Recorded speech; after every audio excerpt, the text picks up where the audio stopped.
नमस्कार दोस्तों, स्वागत है आपका अपना ही यूट्यूब चैनल टुडे एग्जाम पर। दोस्तों आज है आपका 5 मई 2023 और आज एमटीएस का एग्ज़ाम जो है नहीं है किसी भी शिफ्ट में। दोस्तों अगर आप मुझे पास्ट 6 मंथ से फॉलो कर रहे हैं या फिर इससे पहले भी किसी एनालिसिस वाला जो है सीरीज को अटेंड किया है तो आप समझते होंगे बखूबी कि जिस दिन एग्जाम नहीं होती थी उस दिन मैं अपने तरफ से आपको प्रैक्टिस सेट का वीडियो प्रोवाइड कराता था ट्रेंडिंग क्वेश्चन का, और यहाँ से आपको आने वाले शिफ्ट में क्वेश्चन दिखने को मिल जाती थी। आशा करते हैं कि इस वीडियो से भी आपको क्वेश्चन देखने को मिलेगा। तो चलिए दोस्तों शुरू करते हैं आज का ये वीडियो। दोस्तों कुछ बच्चे जो है इंग्लिश के रूल पे आधारित जो है एक क्रैश कोर्स के जैसा वीडियो जो है डिमांड कर रहे हैं।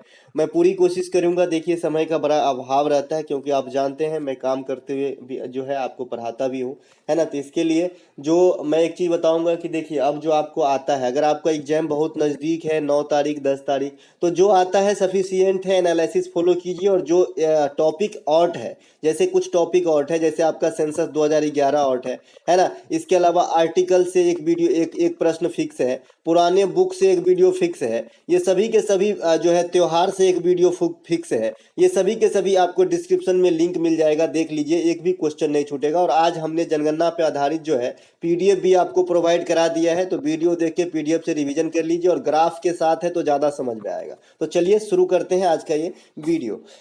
The race of my life किस खिलाड़ी की आत्मकथा है, ये आपसे पूछा गया था। आप बिल्कुल मत घबराइए, इससे संबंधित मैं 25 ऐसे बताऊंगा जिसमें से एक जरूर पूछा जाएगा, ठीक है। तो the race of my life ये तो मिल्खा सिंह का जो है पुस्तक है, ठीक है। बायोग्राफी है मिल्खा सिंह का, ठीक है। ऑटोबायोग्राफी और बायोग्राफी में क्या फ़र्क होता है, कोई मुझे बताएगा क्या? देखिए बायोग्राफी क्या होता है, क्योंकि वन वर्ड सब्स्टिट्यूशन में यहाँ से अंग्रेजी में क्वेश्चन आया हुआ है। बायोग्राफी जो है, जैसे मेरा आत्मकथा जो है किसी दूसरे के द्वारा लिखा जाएगा, रमन लिखेगा मेरा आत्मकथा, तो मेरे लिए यह बायोग्राफी हुआ। लेकिन मेरा अपना आत्मकथा मैं खुद ही लिखूंगा तो इसे ऑटोबायोग्राफी कहा जाता है। जैसे मुगल शासक बाबर ने अपनी जो है ऑटोबायोग्राफी लिखा था, बाबर जो है ऑटोबायोग्राफी लिखा था, यानी खुद बाबरनामा लिखे थे। अब देखिए मैं कहाँ से कहाँ तक जाता हूँ, आप खाली ध्यान से सुनते जाइए, ठीक है। देखिए बाबर के बारे में पूछा जाता है कि कौन से मुगल शासक जो है अपना खुद का बायोग्राफी लिखा, तो बाबर का जो है मुगल वंश के संस्थापक हैं। भारत में 1526 ईस्वी में पानीपत के प्रथम लड़ाई के उपरांत, ये तो आप भी जानते हैं, है ना। इसके अलावा जब इस किताब के जिक्र छिड़ गए हैं तो यहाँ पे आइए। अब बाबरनामा के लेखक बाबर हो गया।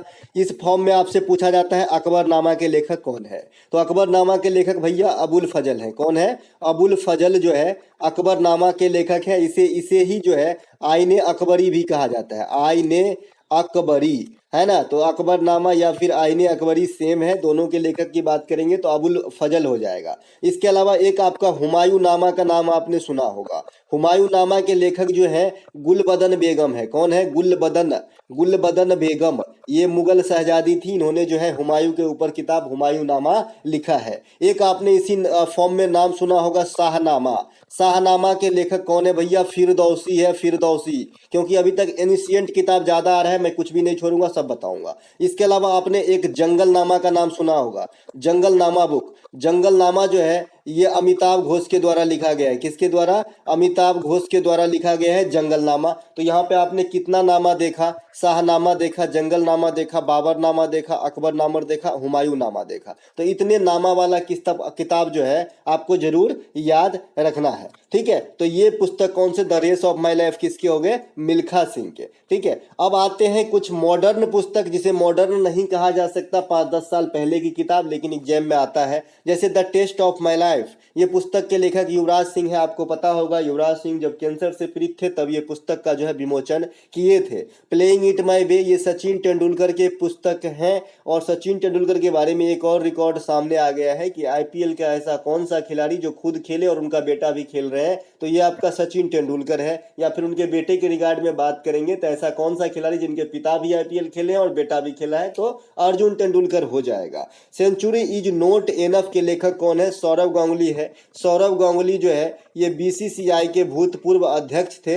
अभी बीसीसीआई के अध्यक्ष जो वर्तमान में है ये रोजर बिन्नी है। बीसीसीआई का फुल फॉर्म भी मैंने पूछते ये अंदर को देखा है, भारतीय क्रिकेट कंट्रोल बोर्ड होता है, ठीक है। इसके अलावा एक आईसीसी का जो है ना, इंटरनेशनल क्रिकेट काउंसिल, है ना, तो ये जो है आपका, इसका मुख्यालय दुबई में है। आईसीसी का मुख्यालय भी पूछते मैंने देखा है दुबई में है। और आईसीसी के जो वर्तमान में हेड है ये ग्रेग बर्कले है। इसका कार्यकाल 22 में खत्म हो रहा था लेकिन बढ़ाया गया है। और ग्रेग बर्कले जो है ये न्यूजीलैंड के हैं। तो ये सभी बातों को आप जाल के जैसे समझते चलें, ठीक है।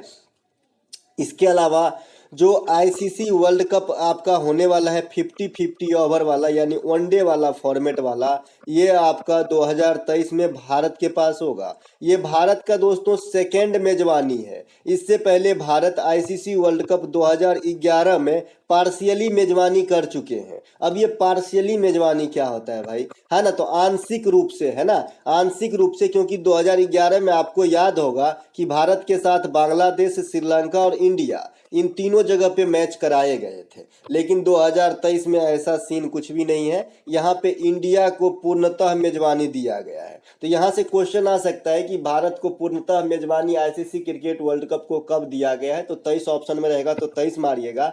आईसीसी वर्ल्ड कप की मेजबानी भारत जो है कितनी बार करेंगे, तो दूसरी बार करेंगे 2023 में। इसके अलावा भारत में एक बार 2010 के अंदर राष्ट्रमंडल खेल हुआ है दिल्ली में। इसके अलावा 1982 में एक बार आपका एशियन गेम हुआ है, एशियन गेम, और एक बार एशियन गेम की शुरुआती संस्करण 1951 जो दिल्ली से ही हुआ था। तो 2 बार एशियन गेम हुआ है इंडिया में। जैसा कि आपसे एमटीएस में सेकेंड शिफ्ट 2 तारीख को पूछा गया था कि भारत में सेकेंड टाइम एशियन गेम कब हुआ, तो 1982 बताना है। अगला बारी आपका 2010 जो है आपका किसका, कॉमनवेल्थ गेम का है, जो 2010 में नई दिल्ली में हुआ था। अगला जो हमारा पुस्तक का नाम है ये है 281 एंड द बियॉन्ड, जो लास्ट दिन के सीएचएसएल का एग्जाम था, इस दिन ये क्वेश्चन पूछा गया था। ये बीवीएस लक्ष्मण की किताब है। और आपको याद होगा कि बीवीएस लक्ष्मण ने ऑस्ट्रेलिया के खिलाफ टेस्ट क्रिकेट में 281 रन बनाया है, इसी पे इनका पुस्तक का नाम है। तो इनसे भी आप पकड़ सकते हैं। इसके अलावा सनी डेज के लेखक सुनील गावस्कर साहब हैं, सभी जानते हैं इनको, वर्तमान में आईपीएल में भी देखे जाते हैं और एड वगैरह में भी आ रहे हैं अब, ठीक है। इनके अलावा मैं आपको बता दूं कि भारतीय टीम के मुख्य कोच जो है अभी, ये आपका राहुल द्रविड़ है। अभी तक आईपीएल से क्वेश्चन नहीं आया है, मुझे आश्चर्य फील हो रहा है, लेकिन ये 2 दिन के गैप के बाद आपको आईपीएल से क्वेश्चन देखने को मिलेगा। तो यहाँ आधा मिनट लेके पूरे आईपीएल को खंगाल डालिए, ठीक है। देखिए आईपीएल का जो वर्तमान में 2023 में संस्करण है, ये आपका 16वां संस्करण है। आईपीएल 2023 में जो सबसे महंगा खिलाड़ी है ये सैम करन है, जो किसके पास है, पंजाब के पास, ठीक है। आईपीएल 2022 के जो विजेता रहे हैं ये आपका गुजरात रहे हैं।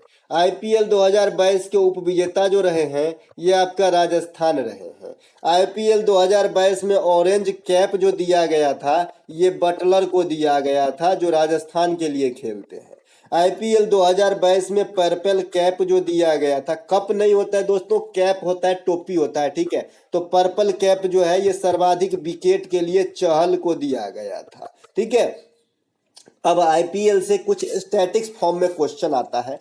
जैसे आईपीएल 2022 के स्पॉन्सरशिप भी टाटा किए थे और आईपीएल 2023 के स्पॉन्सरशिप भी टाटा कर रहे हैं। दोस्तों ये वीडियो बेशक लंबी होगी, आपको एक एक बात सुननी है। अगर आपको सिर्फ इस वीडियो से मैं आपको गारंटी देता हूं दोस्तों 8 से 10 8 क्वेश्चन तो मतलब मिनिमम आपको हेल्प जरूर होगा खाली इस वीडियो से, अगर आपने पूरा बात भी मेरा कवर किया तो, ठीक है। 2022 में टाटा कर रहे हैं, 2023 में भी टाटा कर रहे हैं। एक आपका WPL 2023 हुआ है जी, है ना, तो इसके प्रथम संस्करण के विजेता पूछे जा सकते हैं तो MI है मुंबई इंडियंस, और उप विजेता दिल्ली कैपिटल है, DC है। तो ये तो WPL की बात हो गई। और WPL का ऑर्गेनाइजेशन कहाँ पे हुआ था, तो भैया खाली मुंबई के अंदर हुआ था, 2 स्टेडियम में, है ना। इसके अलावा WPL में कितने टीम शामिल थे, तो 5 है। स्पॉन्सरशिप कौन कर रहे थे, तो इनका भी टाटा कर रहे थे। तो ये छोटा सा जानकारी WPL के बारे में। अब हम IPL में आते हैं। स्टैटिक्स फॉर्म की पुस्तक जो लेटेस्ट करंट अफेयर के थे वो तो बता दिए। अब IPL के बारे में जो स्टैटिक्स फॉर्म में क्वेश्चन आता है कि IPL में सबसे अधिक रन अब तक कौन बनाए हैं, तो अपना विराट को समझते हैं ना, विराट कोहली, है ना। इसके अलावा सबसे अधिक विकेट कौन लिया है, तो डवेन ब्रावो, ये वेस्ट इंडीज के खिलाड़ी हैं जो सबसे अधिक विकेट अब तक लिए हैं। इसके अलावा सबसे अधिक छक्का की रिकॉर्ड की बात करेंगे तो क्रिस गेल जो है सबसे अधिक छक्का लगाए हैं। सबसे अधिक चौका की बात करेंगे तो यानी शिखर धवन, ये सबसे अधिक चौका लगाए हैं। सबसे अधिक 50 की बात करेंगे यानी 50, तो आपका ये जो है क्या नाम है इनका, डेविड वार्नर, नाम मस्त है इनका, है ना, डेविड वार्नर, ये सबसे अधिक 50 लगाए हैं।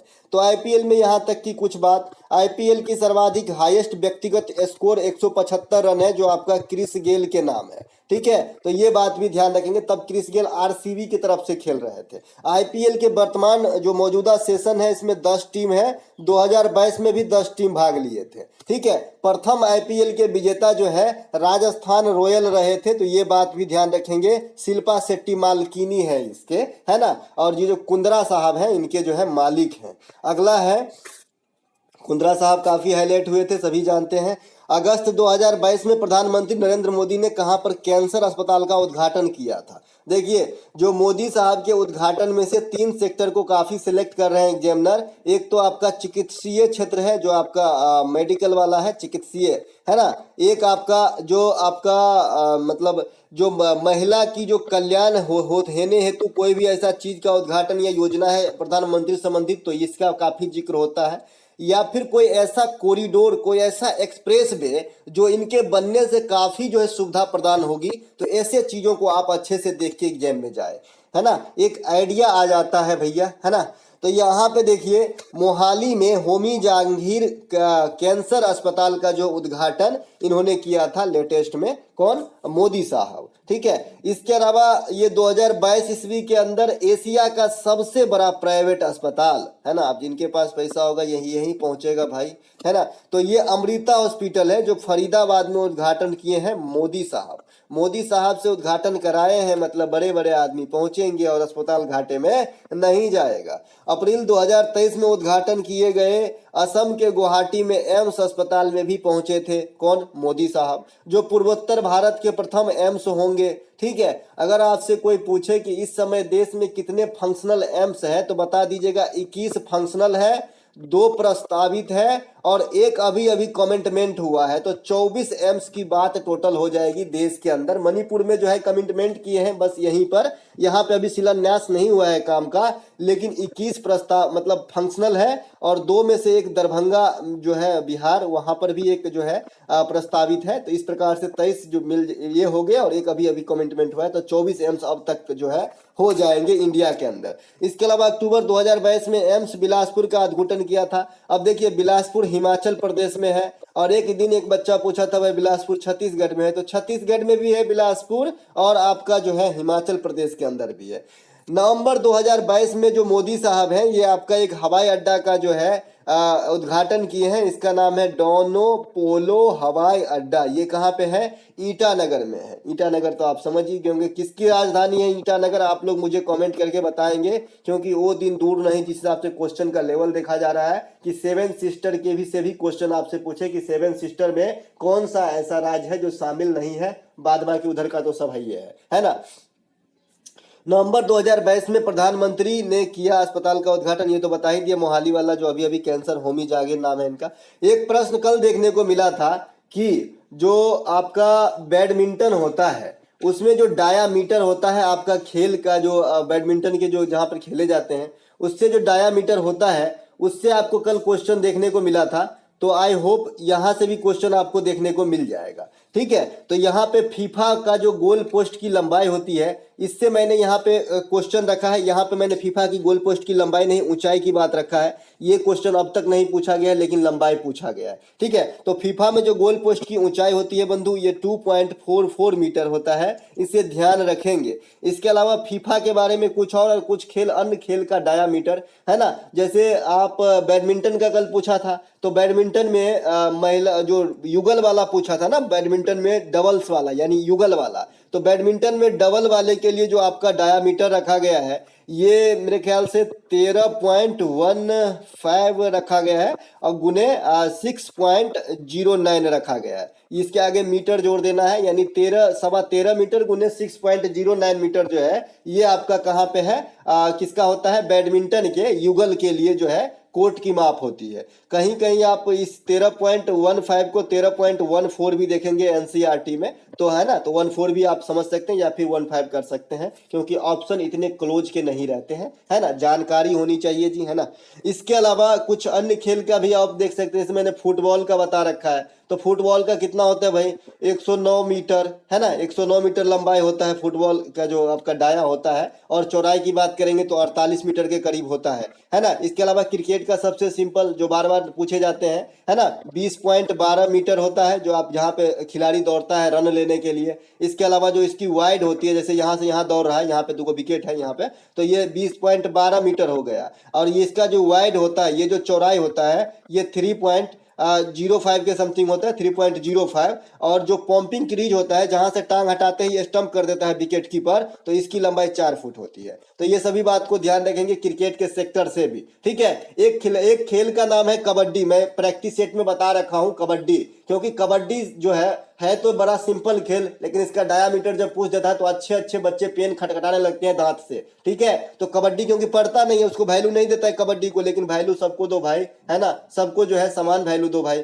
12.5 मीटर इसकी लंबाई होती है कबड्डी वाले की, और 10 मीटर जो है आपका चौड़ाई होता है जहां पे कबड्डी खेली जाती है। तो ये बात भी ध्यान रखेंगे। साथ ही साथ कबड्डी में कितने खिलाड़ी होता है, मैंने बच्चे को गलती करते देखा है, 7 खिलाड़ी बताना है कबड्डी के अंदर। देखिए कबड्डी में होता है 12 खिलाड़ी, लेकिन 5 रहता है रिजर्व में। वैसे ही समझाया था, जैसे मान लीजिए किसी विदेश दौरा पे क्रिकेट का टीम जा रहा है इंडिया का, तो 15 को 20 को लेके जाता है, लेकिन 15 खेलता है क्या, नहीं, एट अ टाइम कितने खेलता है, 11। तो क्रिकेट में कितने खिलाड़ी, तो क्या आंसर देते हैं, 11। उसी प्रकार से कबड्डी के अंदर भी रहते तो 12 है, लेकिन 5 इनएक्टिव मोड में रहता है ना, वो जो है निष्क्रिय मोड में रहता है, ठीक है।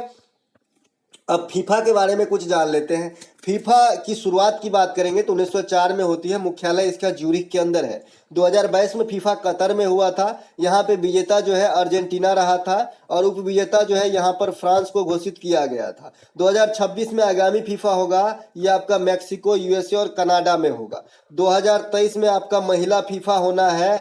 2 दिन के गैप के बाद ये क्वेश्चन सभी आएंगे, है ना। तो ये आपका ऑस्ट्रेलिया प्लस न्यूजीलैंड के अंदर महिला फीफा होगा। बहुत सारे बच्चे जो टेलीग्राम वगैरह पर भी कमेंट करके बोलते हैं कि आपके पढ़ाए हुए से सब क्वेश्चन लड़ गए 1-2 छोड़ के, बड़ा खुशी होता है दोस्तों, है ना। पहले मैं जब बोल रहा था भाई प्रैक्टिस सेट अटेंड करो, अगर जो ने अभी तक अटेंड किया है वो फायदे में ही है। आप लोग से मैं गुजारिश करूंगा कि अगर टाइम है तो अभी भी आप अटेंड कर लीजिए। वीडियो पड़ा हुआ है 37 MTS के प्रैक्टिस सेट के नाम से, जिसकी प्रैक्टिस सेट का मतलब प्लेलिस्ट का नाम क्या है, SSC हवलदार एग्जाम 2023। उसमें जाके आपको सारा वीडियो पिछले 1 महीने का वॉच कर लेना है, जो MTS के नाम से है। आपका अधिकांश काम जो है हो जाएगा जीके जीएस के अंदर, गारंटी है। क्योंकि जो करंट अफेयर से डर है, यहाँ से क्वेश्चन तो आ ही नहीं रहा है। 2 क्वेश्चन पूछे जा रहे हैं, वो भी अटपटा सा, तो छोड़ने लायक ही पूछा जा रहा है। मिरात उल अखबार की शुरुआत किसने की थी? देखिए मिरात उल अखबार की शुरुआत राजा राम मोहन राय ने किया था। राजा राम मोहन राय एक और जो है पत्रिका का विमोचन किए, संवाद कौमुदी। क्या? संवाद कौमुदी का विमोचन किए। इसके अलावा राजा राम मोहन राय 1828 ईस्वी में ब्रह्म समाज की स्थापना किए। राजा राम मोहन राय 1815 में आत्मीय सभा से जुड़े रहे। राजा राम मोहन राय के प्रयास से 1829 ईस्वी में सती प्रथा का अंत किया था विलियम बेंटिक। जो कल पूछा गया था कि सती प्रथा के अंत के समय अंग्रेज गवर्नर कौन थे, तो विलियम बेंटिक थे, ठीक है। राजा राम मोहन राय को आधुनिक भारत का जनक या आधुनिक भारत का अग्रदूत या आधुनिक भारत का पिता कहा जाता है। तो ये सभी बातों को ध्यान रखते हुए हम आगे निकल जाते हैं, है ना। इसके अलावा लखनऊ, समाज से क्वेश्चन आपको पूछा जा चुका है, जैसे उस दिन प्रार्थना समाज पूछा था। तो यहाँ पे मैं सब बता दूं आपको। सबसे पहले इस क्रम में आ जाइए आप, सत्यशोधक समाज। सत्यशोधक समाज के संस्थापक कौन है भैया? तो ज्योतिबा फूले साहब हैं। कौन है? ज्योतिबा फूले साहब है। ज्योतिबा फूले साहब है। ज्योतिबा फूले साहब कहाँ के रहने वाले थे? तो बताइएगा, महाराष्ट्र क्षेत्र के, ठीक है। इन्हीं के पत्नी का नाम है सावित्री बाई फूले। क्या नाम है? सावित्री बाई फूले।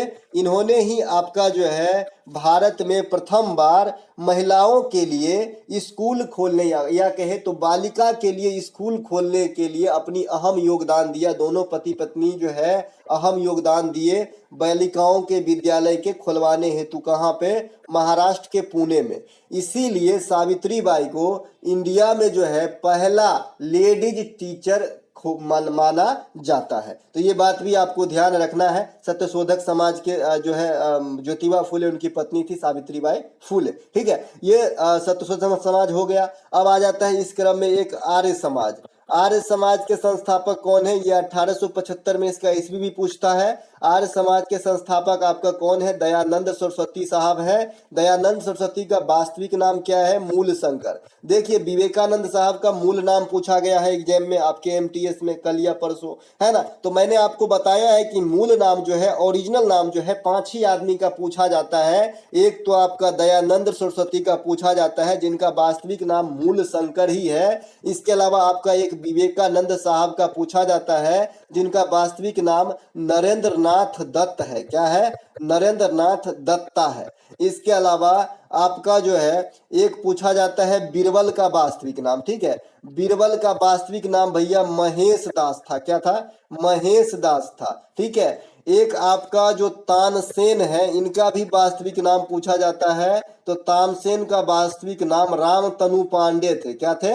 रामतनु पांडे थे। वैसे कहेंगे तो बाबा रामदेव का भी वास्तविक नाम अलग है, लेकिन इन्हें पूछा नहीं जाता है। ठीक है, तो ये कुछ जो है जिनके वास्तविक नाम आपसे पूछा जाता है। मुगल वंश में आए तो जहांगीर का वास्तविक नाम पूछा जाता है, या फिर निक नेम कह सकते हैं। तो जहांगीर का निक नेम या बचपन का नेम सलीम था। ये भी आपसे पूछा जाता है कि क्या था भाई? जहांगीर का नाम सलीम। अकबर का नाम क्या था? जलालुद्दीन। जलालुद्दीन। बाबर का नाम क्या था? जहीरुद्दीन। क्या? जहीरुद्दीन, है ना। आपने शेरशाह सूरी का नाम सुना होगा। शेरशाह सूरी का ओरिजिनल नाम फरीद खान थे। क्या थे? फरीद खान थे। तो ये सब कुछ जो है मतलब निकनेम कहिए, ओरिजिनल नाम कहिए, बचपन का नाम कहिए, ऐसे क्वेश्चन फॉर्म में आते हैं। तो आपको इतनी बात ध्यान रखना है। ठीक है, चलते हैं आगे। हाँ, 2 ही समाज हुआ भाई। अभी तो आपने सत्यशोधक समाज देखा, ब्रह्म समाज देखा, आर्य समाज देखा। देखिए, आर्य समाज एक नारा दिया था, गो बैक टू वेदास, वेदों की ओर लौटो। वेदों की ओर लौटो का नारा आपका दिया था। इसके अलावा इसी वंश के मतलब इसी समाज के संस्थापक जो दयानंद सरस्वती साहब थे, ये आपको एक किताब लिखे हैं जिनका नाम है सत्यार्थ प्रकाश। कई बार डायरेक्ट पूछा जाता है, सत्यार्थ प्रकाश पुस्तक के लेखक कौन है। इस क्रम में एक प्रार्थना समाज बच गया जो इम्पोर्टेंट है, जो प्रार्थना समाज पूछे भी गए। तो प्रार्थना समाज जो है ये आत्माराम पांडुरंगा के द्वारा जो है इसकी मतलब स्थापना किया गया या बसाया गया। ठीक है, चलते हैं आगे। अगला हमारा प्रश्न है, लखनऊ समझौता किसके किसके बीच हुआ था। देखिए, जो प्रश्न आए हैं उन्हीं से मैं प्रश्न बना बना के आपको मौखिक रूप से लिख लिख के समझा रहा हूं, और जो बोल रहा हूं उस पर विशेष अमल कीजिएगा, आपको एग्जाम में 100% फायदा करेगी दोस्तों। ठीक है, लखनऊ समझौता जो हुआ था ये आपका हुआ था भारतीय राष्ट्रीय कांग्रेस और अखिल मुस्लिम लीग के बीच में। ठीक है, जो आपका मुस्लिम लीग था और जो आपका भारतीय राष्ट्रीय कांग्रेस था, इनके बीच की एक समझौता होती है, जो कहाँ पे होती है? कांग्रेस के लखनऊ अधिवेशन 1916 में होती है। ठीक है, इसी अधिवेशन में एक चीज और होती है, जो 1907 में आपका कांग्रेस 2 दल में विभाजित हो गए थे, गरम दल और नरम दल। तो ये दोनों फिर से जो है एक हो गए। कहाँ पे? लखनऊ के अंदर। बोला भाई बहुत दिन तक झगड़ा रखना ठीक नहीं है, आओ गले मिले। ठीक है, दोनों मिल गए। इसके अलावा जो गरम दल के नेता थे, इनका नाम आपसे पूछा जाता है, तो इसका शॉर्टकट नाम है लाल बाल पाल। तो लाल बाल पाल में कभी कभी नाम पूछा जाता है। तो लाल में आपका लाला लाजपत राय, बाल में बाल गंगाधर तिलक और पाल में विपिन चंद्र पाल रहता है। देखिए, लाल बाल पाल में लाल का मतलब आपको लाल बहादुर शास्त्री दे के देता है, जो गलत होता है। ठीक है, इसके अलावा जो कांग्रेस की 1916 के अधिवेशन हुए 1916 का, ये आपका कहाँ पे? लखनऊ में हुआ, जहाँ पे ये घटना घटी। नरम दल गरम दल एक हो गए, मुस्लिम लीग और कांग्रेस के बीच में समझौता हुआ। देखिए, मुस्लिम लीग से एक क्वेश्चन आपसे पूछा जाता है कि मुस्लिम लीग का गठन कब हुआ, तो आपको बताना है भाई 1906 में हुआ था। इसके अलावा एक क्वेश्चन और पूछा जाता है कि मुस्लिम लीग ने पाकिस्तान की मांग कब की थी। देखिए, मैं एक एक इंपॉर्टेंट क्वेश्चन ही बताऊंगा जो एग्जाम में आती है और आएगी। तो पाकिस्तान की मांग जो है मुस्लिम लीग 1940 में किया था। ठीक है, एक क्वेश्चन इसी से मिलता जुलता पूछता है कि मुस्लिम लीग ने सीधी कार्यवाही दिवस कब मनाई थी। सीधी कार्यवाही दिवस, सीधी डायरेक्ट एक्शन सीधी कार्यवाही दिवस जो है ये कब मनाई थी? तो सीधी कार्यवाही दिवस मुस्लिम लीग जो मनाया था मेरे भाई मेरे दोस्त, ये 1946 में मनाया था। कब? 16 अगस्त 1946 को जो है सीधी कार्यवाही दिवस के रूप में मुस्लिम लीग जो है मनाए थे। तो ये दोनों ही क्वेश्चन को अपने पॉकेट में रखें कि मुस्लिम लीग ने पाकिस्तान की मांग कब करा और सीधी कार्यवाही दिवस कब मनाया और मुस्लिम लीग की स्थापना कब हुआ। यहाँ से क्वेश्चन आना ही आना है। देखिए, मुस्लिम लीग के संस्थापक भी पूछा जाता है तो बताना है आपको आगा खां प्लस सलीमुल्लाह खां। आगा खां प्लस सलीमुल्लाह खां, ठीक है, सही नाम है सलीमुल्लाह, ठीक है, ध्यान रहेंगे, है ना। चलते हैं आगे अगले पॉइंट के तरफ। अगला पॉइंट है हमारा कि मुस्लिम लीग के तरफ से मतलब इसमें जो समझौता हुआ 1916 में, उसमें मुस्लिम लीग के तरफ से लीडर कौन आ गया है? तो जिन्ना, हमेशा यही आगे रहते थे जो बाद में पाकिस्तान के की पोस्ट पे बैठे आज़ादी और विभाजन के बाद, ठीक है। बाल गंगाधर तिलक इंडिया के तरफ से आए, है ना। बाल गंगाधर तिलक को भारतीय अशांति का जनक भी कहा जाता है, तो ये बात भी ध्यान रखेंगे, है ना। इसके अलावा तबाही का कहिए, भारतीय तबाही का जनक का इन्होंने उपाधि दिया था। इसके अलावा इस ऐतिहासिक अधिवेशन की अध्यक्षता अंबिका चरण मजूमदार ने किया था जो 1916 में हुआ था, है ना। इस अधिवेशन में गरम दल नरम दल एक हो गए, जो मैंने अभी लिख के आपको बताया था। इसी के जस्ट अगले साल जो कांग्रेस की अधिवेशन होती है ना दोस्त 1917 में, इसमें पहली बार ऐसा मौका था जब किसी महिला के द्वारा इसकी अध्यक्षता किया जा रहा था, और वो महिला कौन थी? तो एनी बेसेंट। इसीलिए भारतीय राष्ट्रीय कांग्रेस के प्रथम महिला अध्यक्ष कौन हो जाता है दोस्त? तो एनी बेसेंट हो जाता है। और भारतीय राष्ट्रीय कांग्रेस के प्रथम भारतीय महिला अध्यक्ष कौन होती है? तो आपका सरोजनी नायडू होती है। कौन होती है भाई? सरोजनी नायडू प्रथम भारतीय महिला। तो दोनों में थोड़ा सा लैंग्वेज में फर्क है। सरोजनी नायडू जो है 1925 में की है अध्यक्षता, है ना। तो ओवरऑल प्रथम महिला अध्यक्ष भी जो है एनी बेसेंट हुए, और प्रथम भारतीय महिला कहेगा तो सरोजनी नायडू होगा, क्योंकि सरोजनी नायडू पूर्णतः भारतीय थी, जबकि एनी बेसेंट जो है ये भारत के नहीं थे, ये आयरलैंड के रहने वाली थी, लेकिन ये भारतीय स्वतंत्रता संग्राम में काफी अहम रोल निभाया है। आयरलैंड से हमारा अच्छा खासा रिश्ता है। हमने आयरलैंड से राज्यसभा में जो 12 सदस्यों का मनोनयन राष्ट्रपति के द्वारा किया जाता है, ये पद्धति भी हम आयरलैंड के संविधान से लिए हैं। इसके अलावा हम आयरलैंड के संविधान से भाग 4 जो कल पूछा गया था, नीति निदेशक तत्व, ये भी हम आयरलैंड के संविधान से ही ग्रहण किए हैं। तो हमारा रिश्ता अच्छा खासा है। और एनी बेसेंट जो है साहिबा, ये तो थी ही आयरलैंड की, जो भारतीय स्वतंत्रता में काफी अहम रोल निभाई थी। बात सभी समझ में आ गए। जो सरोजनी नायडू 1925 में भारतीय राष्ट्रीय कांग्रेस के प्रथम भारतीय महिला अध्यक्ष बनी थी, आगे चल के भारत के लिए प्रथम महिला राज्यपाल बनी। और ये किस राज्य की राज्यपाल बनी? तो भैया उत्तर प्रदेश की राज्यपाल बनी थी। इत्तेफाक से जो प्रथम महिला सीएम है, ये भी उत्तर प्रदेश की ही में बनी ही थी। सुचेता कृपालनी इनका नाम था। देखिए भैया, कल एक वीडियो बनाया, उसमें एक चीज वहां पे गलत प्रिंट हो गया है और 8 कमेंट आ चुके हैं। जैसे संविधान संशोधन की प्रक्रिया जो है आर्टिकल 368 में है, मैंने मौखिक रूप से साउथ अफ्रीका ही बताया, लेकिन वहां पे अफ्रीका के जगह साउथ अमेरिका छप गया है टाइपिंग में। तो भैया उसे सुधार कर लीजिएगा, जो मौखिक रूप से कह रहे हैं उसे भी थोड़ा सुन लीजिए, ठीक है। इसके अलावा जो एक्सिमो लोगों का निवास स्थान है, किस क्षेत्र में पाई जाती है एक्सिमो? ऐसा क्वेश्चन आपसे पूछा गया था। देखिए, जो एक्सिमो लोग हैं ना दोस्त, ये आपका ध्रुवीय क्षेत्र में जो है पाया जाता है। ध्रुवीय प्रदेश को आप टुंड्रा प्रदेश भी कह देते हैं। क्या कहते हैं? टुंड्रा प्रदेश भी कह देते हैं। टुंड्रा प्रदेश, ठीक है। यहाँ पे काफी ज्यादा ठंडा होता है, काफी ज्यादा ठंडा होता है। ध्रुवीय प्रदेश, टुंड्रा प्रदेश, यहाँ पे काफी ज्यादा ठंडा होता है, ठीक है। इसके अलावा ये अगर आप किसी देश मतलब कंट्री, किसी भी महादेश को रिलेट करके बात करेंगे कि ये कहाँ पे रहता है, तो ये उत्तरी अमेरिका के पूर्वी छोर पे निवास करता है, आर्कटिक प्रदेश में, ठीक है। तो यहाँ पे उत्तरी ध्रुव कहिए, टुंड्रा प्रदेश कहिए, उत्तरी अमेरिका के पूर्वी छोर पे कहिए, ये हर जगह आपको मिलेंगे एक्सिमो प्रजाति के लोग। जो इनके जो घर होते हैं ना, वो गुंबद नुमा होता है ना, गुंबद के जैसा एक घर होता है, इस प्रकार से, है ना। जैसे गांव घर में लार का पुआर देखे हैं, जैसे धान जब कट जाता है तो जो धान का नीचे का पोर्शन होता है उसे हम गांव घर में लार कहते हैं, है ना, और ऊपर का पुआर कहते हैं। ठीक है, जो जानवरों को खिलाया जाता है या फिर जलावन के लिए इस्तेमाल किया जाता है, तो इसकी ऐसी गोली बनाया जाता है। इसी प्रकार से इसका घर होता है जो बर्फ का बना होता है और एक छोटा सा रास्ता इसमें जाने के लिए होता है।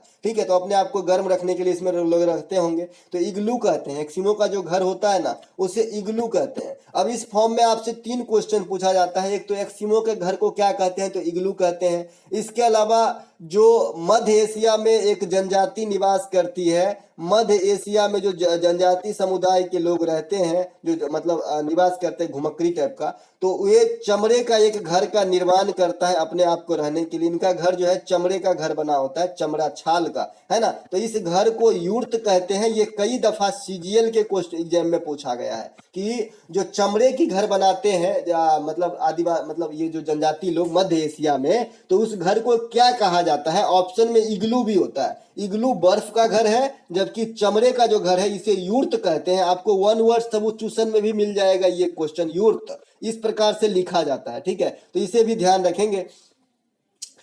इसके अलावा एक क्वेश्चन अगला है, निम्नलिखित में से अशोक के प्रांतीय क्षेत्र कौन सा नहीं था। देखिए, राजा अशोक, सम्राट, ऐसे ही नाम इनके जो है आगे नहीं लगा है। ये काफी महान व्यक्तित्व भी थे। तो सम्राट अशोक से बहुत सारे क्वेश्चन आपको जो है पॉकेट में रख के आंसर जाना है ना। सम्राट अशोक के जो प्रांतीय क्षेत्र में आता है ये तोसली आता है। तोसली भाई प्राचीन काल में कलिंग नरेश खारवेल का नाम आपने सुना होगा।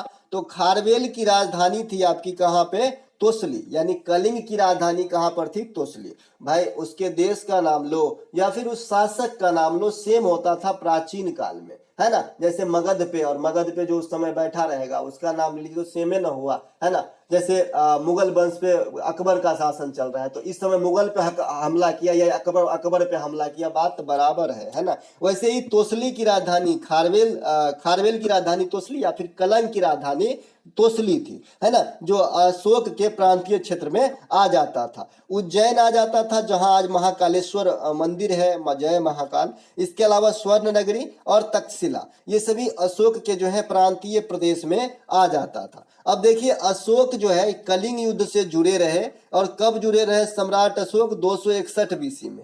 इसी कलिंग युद्ध के बाद जो है इसके हृदय में एक जो है अजीब सा दया भाव उत्पन्न हुआ, और इन्होंने धम्म को अपना लिया। धम्म को अपनाया मतलब बौद्ध धर्म को अपनाया। बौद्ध धर्म में धर्म शब्द को धम्म कहा जाता है, धम्म। आपने धम्मगिरी का नाम सुना होगा, धम्मगिरी का, है ना। ये बुद्ध के मतलब ये होता है, बुद्ध जो बौद्ध धर्म को फॉलो करते हैं उनका जो है स्थान होता है ना।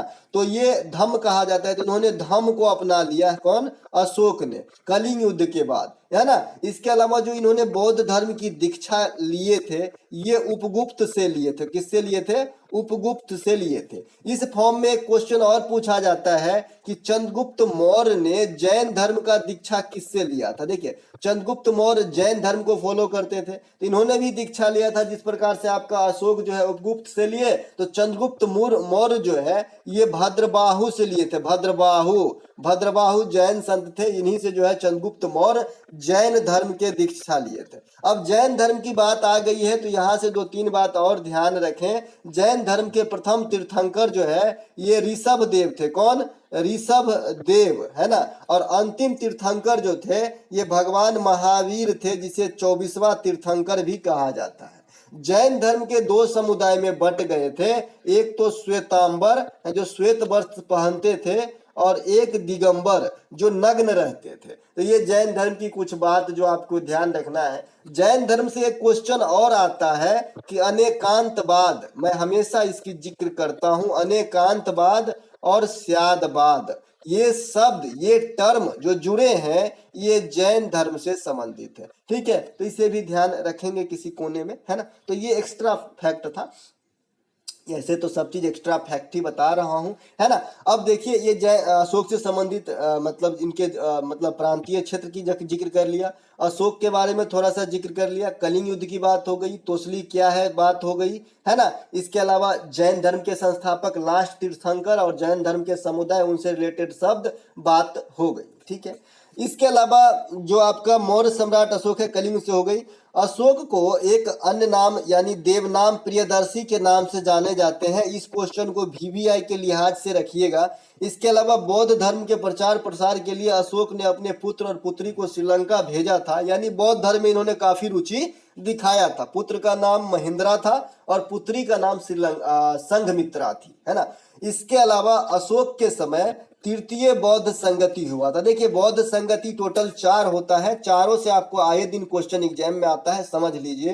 पहला, दूसरा, तीसरा और चौथा। पहला जो हुआ ये आपका अजात शत्रु, कोई मुझे बताएगा कि अजात शत्रु किस वंश के थे। दूसरा आपका कालाशोक, कौन से वंश, कालाशोक। तीसरा आपका कौन सा हो जाएगा, अशोक साहब के समय, सम्राट अशोक। और चौथा जो है ये कनिष्का के समय में हुआ था। ठीक है, ये तो हो गए चारों शासक। अब अजात शत्रु के बारे में मैंने बात छेड़ी है कि किस वंश के हैं, तो भैया ये हर्यक वंश के हैं। हर्यक वंश का संस्थापक आपसे पूछा जाता है, तो हर्यक वंश का संस्थापक जो है ये बिंबिसार थे, बिंबिसार।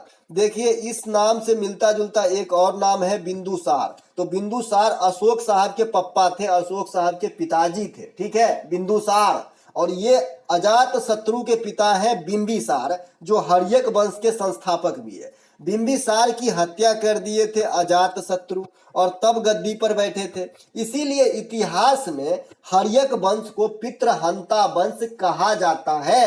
ये बात आपको ध्यान रखना है। फिर नागदशक, उदयन सब इसी वंश के हैं और एक दूसरे को मार मार के गद्दी पे बैठे हर्यक वंश में। ठीक है, 4 जो है मेन शासक हुए, मतलब बिंबिसार हुए, अजातशत्रु हुए, नागदशक हुए, हर्यक मतलब उदयन हुए। चारों एक दूसरे को मार मार मुड़ा के जो है बैठे आपका गद्दी पर, इसीलिए इसे पितृहंता वंश कहा जाता है। तो चारों बौद्ध संगति समझ लिए अजातशत्रु के समय। अब कहाँ पे हुआ था ये तो समझाया ही नहीं। अजातशत्रु के समय जो हुआ था भैया ये राजगीर के अंदर हुआ था। राजगीर आपसे जगह भी पूछता है। कालाशोक के समय जो सेकेंड वाला हुआ ये वैशाली के अंदर हुआ। तीसरा जो हुआ ये अशोक के समय पर हुआ था पाटलिपुत्रा में, पीपीटीए, है ना। इसके अलावा चौथा जो हुआ ये कनिष्क के समय कश्मीर में हुआ है। पाटलिपुत्रा को मैंने पीपीटीए इसलिए लिखा है, अगर आप रिजर्वेशन टिकट कराए होंगे, पाटलिपुत्रा से मुंबई एक गाड़ी आती है तो एलटीटी पीपीटीए एक्सप्रेस है ना। पीपीटीए पाटलिपुत्रा स्टेशन का कोड है। आजकल पाटलिपुत्रा स्टेशन एक अलग बन गया है पटना में, जो आपका दीघा से हटके है थोड़ा सा, है ना। कुर्जी भाया रोड भी है उधर जाने के लिए।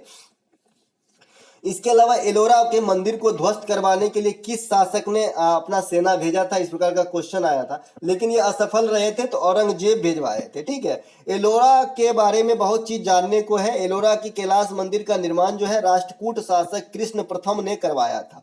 राष्ट्रकूट वंश के संस्थापक आपसे पूछा जाता है दंती दुर्गा है। कौन है, दंती दुर्गा है। इनका राजधानी पूछा जाता है तो मान्य खेट है या मान्य खेत है, तो मान्य खेट है। ठीक है, इसके अलावा मान्य खेट और मान्य खेत अलग अलग जगह लिखा रहता है, सेम थिंग है ना। इसके अलावा जो आपका एलोरा की गुफा है, एलोरा की जो आपका कैलाश मंदिर है, एक और आपका कैलाश मंदिर है। ठीक है, एक एलोरा में है और एक साउथ में कैलाश मंदिर है जो नरसिंह वर्मन ने बनवाया था। तो दोनों बात को ध्यान रखेंगे। ठीक है, इसके अलावा नालंदा विश्वविद्यालय की स्थापना की यहाँ पे आ जाते हैं, तो नालंदा विश्वविद्यालय की स्थापना कुमार गुप्त प्रथम ने करवाया था और इसको भी ध्वस्त करवाए थे कौन, बख्तियार खिलजी ने। ये बिहार के नालंदा में आज भी इसके ध्वंसावशेष जो है अपने उसी स्थिति में है और गुहार लगा रहा है कि कोई मुझे आके जो है पुराने फॉर्म में लाओ। हालांकि इस पे कुछ काम चल रहा है लेकिन ये पुराने फॉर्म में नहीं आएंगे, इन्हें ध्वस्त किया जा चुका है। इसके अलावा अजंता एलोरा एलिफेंटा की गुफा महाराष्ट्र में ही स्थित है।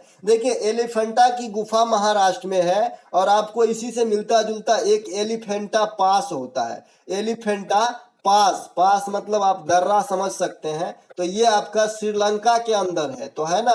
तो एलिफेंटा पास पूछे तो महाराष्ट्र नहीं मार दीजिएगा, नहीं तो हम श्रीलंका पहुंच जाएंगे बिना टिकटे के, है ना। इसके अलावा महाबलेश्वर, महाबलेश्वर जो है यहाँ से कृष्णा नदी की उद्गम होती है, जो पश्चिमी घाट वेस्टर्न रीजन की नदी है और ये प्रायद्वीपीय भारत की दूसरी सबसे बड़ी नदी है। जैसे कि आपको कल पूछा गया था भैया कि प्रायद्वीपीय भारत की तीसरी सबसे बड़ी नदी कौन सी है, जो ओडिशा के अंदर फॉलो होता है। अब थोड़ा सा 1 2 3 समझ लीजिए, बोलिए 1 2 3।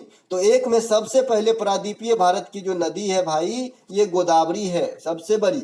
दूसरा स्थान आपका कृष्णा का आ जाता है और तीसरा स्थान आपका महानदी का माफ कीजिएगा, महानदी, हीराकुंड बांध महानदी, हाँ सही है, महानदी का हो जाता है। ठीक है, अब देखिए गोदावरी नदी का उद्गम महाराष्ट्र के नासिक, ये गोदावरी और कृष्णा ये दोनों महाराष्ट्र से ही निकलता है, लेकिन ये नासिक के समीप से निकलता है और ये महाबलेश्वर से निकलता है।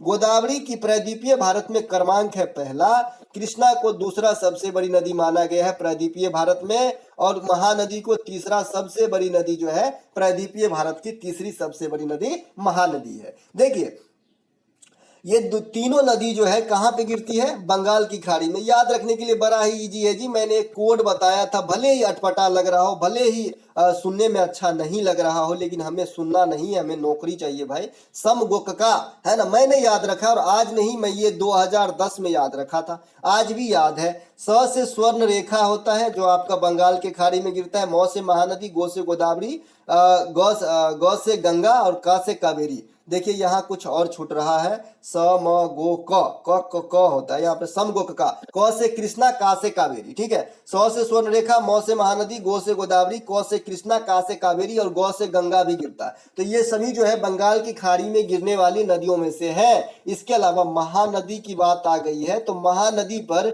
इंडिया की सबसे लंबी बांध परियोजना हीराकुंड बांध परियोजना स्थित है। कौन सा, हीराकुंड बांध परियोजना। परसों के शिफ्ट में आपको देखने को मिलेगा, जब एग्जाम पुनः बिगिन होगा तो आपसे पूछा जाएगा कि भारत की सबसे ऊंचा बांध परियोजना, तो आपको टिहरी बांध परियोजना बताना है जो उत्तराखंड में भागीरथी और भिलांगना नदी के संगम पे है। भागीरथी प्लस भिलांगना, वैसे दोनों में से कोई एक ऑप्शन है तो ठीक है, दोनों एक साथ है तो ज्यादा ठीक है, भागीरथी और भिलांगना लिखा है तो उसी को टिक कीजिएगा। इसके अलावा अगर आपसे पूछे कि इंडिया का सबसे ऊंचा गुरुत्वीय बांध कौन सा है, तो आपको जो है गुरुत्वीय बांध अगर लगा दिया कि भाई सबसे ज्यादा ग्रेविटेशनल गुरुत्वीय बांध सबसे ऊंचा भी होना चाहिए, तो भाखरा नांगल बताना है। ठीक है, भाखरा नांगल ये सतलज नदी पर है और पंजाब के अंदर स्थित है। अगला वाकर कप का संबंध किससे है दोस्त, तो वाकर कप का संबंध जो है मेरे भाई, वाकर कप का ये आपका गोल्फ से है। किससे, गोल्फ से है, गोल्फ, गोल्फ है ना, टाइगर वुड्स वाला गोल्फ, अदिति अशोक वाला गोल्फ। अदिति अशोक आपका पूछा जाता है डायरेक्ट किस खेल से संबंधित है, बताना है गोल्फ से। ठीक है, भारत के ही है ना। इसके अलावा कुछ कप हैं जो आपको ध्यान यहाँ पे रखना चाहिए, है ना, कुछ कप हैं जिसे आप यहाँ पे ध्यान रख सकते हैं। जैसे यहाँ पे जयलक्ष्मी कप है, रामानुजन ट्रॉफी है, ये टेबल टेनिस से संबंधित है। देखिए टेबल टेनिस से कल एक क्वेश्चन आया था, टेबल टेनिस से कल एक क्वेश्चन आया था, कार्बिलोन कप। क्या, कार्बिलोन कप, कार्बिलोन कप, ये भी आपका टेबल टेनिस से ही संबंधित है। एक आपका सुदरीमन, सुदरीमन जानते हैं ना, सुदरीमन को अभी जाने दीजिए, है ना, क्योंकि कंफ्यूज हो जाइएगा, क्योंकि यहाँ से करंट से भी क्वेश्चन बन रहे हैं और सबसे अधिक बार जीतने का रिकॉर्ड चाइना ने बनाया है, तो इसे अभी जाने दीजिए फिलहाल, है ना। आपका Jayalakshmi cup, Ramanujan trophy table tennis से। अभी मैंने एक कहा जो कल आया था कार्बिलोन कप, जो टेबल टेनिस से संबंधित है और टेबल टेनिस में सिर्फ महिला खेलती है, ये बात भी ध्यान रखेंगे। कार्बिलोन में देखिए पूछा वही जाता है ना कि जिसमें कुछ ना कुछ लोचा हो। ये कार्बिलोन कप जो है ये टेबल टेनिस के महिलाओं का कप है। मैंने कहा था एक उबेर कप जो है ये बैडमिंटन महिलाओं का कप है। मैंने कहा था एक थॉमस कप है, ये बैडमिंटन पुरुषों का कप है। मैंने इसी फॉर्म में दो नृत्य भी बताया है, गिद्दा और घूमर, ये दोनों महिलाएं ही करता है। मैंने इसी फॉर्म में एक नृत्य बताया है जो खाली पुरुष ही करते हैं, भांगड़ा, है ना। तो ये सब बात ध्यान रखना है आपको। इसके अलावा जो बिहार में सामा चकेबा होता है ना, ये भी महिला के द्वारा होता है, इसे भी ध्यान रखेंगे। आज एक बच्चे ने कमेंट करके पूछा भाई सामा चकेबा कब होता है, तो आपको बता दूं मेरे घर में भी होता है। तो सामा चकेबा जो है आपका जो छठ होता है ना, हमारे यहाँ छठ बिहार की सबसे बड़ी पर्व है और यहाँ से ये भी क्वेश्चन पूछा गया है, एसएससी ने ही पूछा है, अभी ज्यादा दिन भी नहीं हुआ है, कि छठ में किस देवता की पूजा होती है। तो बता देना भैया सूर्य देवता की पूजा होती है। किसके, दीनानाथ भगवान दिवाकर, है ना, इनकी पूजा होती है दीनानाथ की, सूर्य की। ठीक है, तो छठ के जो है ना, छठ के जो है छठ चालू रहता है और सामा चकेबा भी चालू रहता है, और छठ के 6 दिन के बाद या 4 दिन के बाद जो पूर्णिमा आता है इस दिन तक चलता है सामा चकेबा। और इसे अंग्रेजी महीने की बात करेंगे तो आपका अक्टूबर नवंबर में आता है ना, इस ये आपका सामा चकेबा की त्योहार या छठ की त्योहार। ठीक है, Durand cup, robbers cup, Merdeka cup ये फुटबॉल से संबंधित है। नारंग कप, चड्ढा कप, अमृत दीवान कप बैडमिंटन से संबंधित है। थॉमस उबेर अभी अभी बताया, ये दोनों बैडमिंटन में इंक्लूड कर लीजिएगा।